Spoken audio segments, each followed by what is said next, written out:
স্বার্থ ছাড়া যে মানুষগুলো ভালোবাসে তার ভেতরে প্রথমেই মা স্বার্থ ছাড়া ভালোবাসে।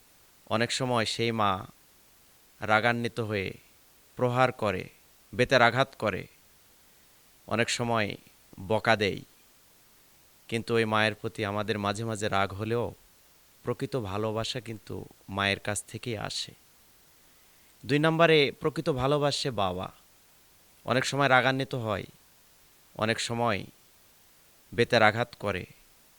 আমরা মনে করি বাবা আর মা আমাদের কাছে মনে হয় সবচাইতে অপছন্দের। আমাদেরকে প্রহার করলো, মারলো, গালিগালাজ করলো, কিন্তু ওই আঘাতের ভিতরে, ওই প্রহারের ভিতরে, ওই শাস্তির ভিতরেই আমাদেরকে নিয়ে বাবা আর মা অনেক ভাবে। ৩ নম্বরে প্রকৃত ভালোবাসে শিক্ষক। ক্লাসে ছাত্র যখন যায়, পড়ায় যদি দুর্বল হয়, পড়া যদি ভালো না হয়, পড়া প্রতিদিনের ক্লাসের পড়া যদি ক্লাসে না দিতে পারে, শিক্ষক বেতের আঘাত করে। অনেক ছাত্ররা শিক্ষকের সাথে খারাপ আচরণ করে, উল্টা ধমক দেয়। আর রাস্তা দিয়ে হেঁটে গেলে ওই শিক্ষকের কাছে ছাত্ররা মনে করে এই শিক্ষক আমাকে দেখতে পারে না, ক্লাসে গেলে আমার উপরে চড়াও হয়।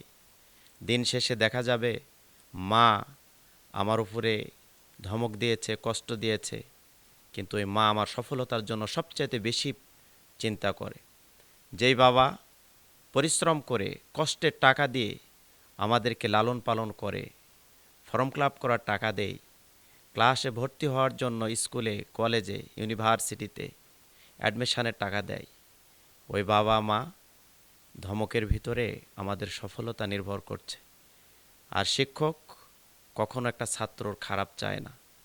এই ৩টি মানুষ অবশ্যই মন থেকে, দিল থেকে, নিঃস্বার্থেই আমাদেরকে ভালোবাসে। তাছাড়া খুঁজে দেখবেন যে আপনাকে ভালোবাসুক, কম হোক আর বেশি হোক, স্বার্থ ছাড়া পৃথিবীতে কেউ ভালোবাসে না।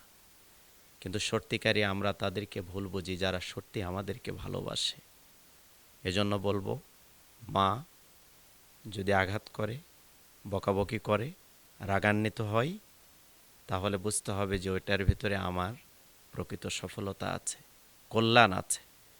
বাবার শাসনের ভিতরে আমার প্রকৃত কল্যাণ আছে। শিক্ষকের শাসনের ভিতরেই আমার ভবিষ্যৎ উজ্জ্বল, ভবিষ্যৎ সফলতা নির্ভর করছে। এই জন্য এই ৩ ব্যক্তির উপরে কখনো রাগান্বিত হবেন না, কষ্ট পাবেন না। আল্লাহ পাক আমাদের সকলকে বোঝার তৌফিক দান করুন। আমিন।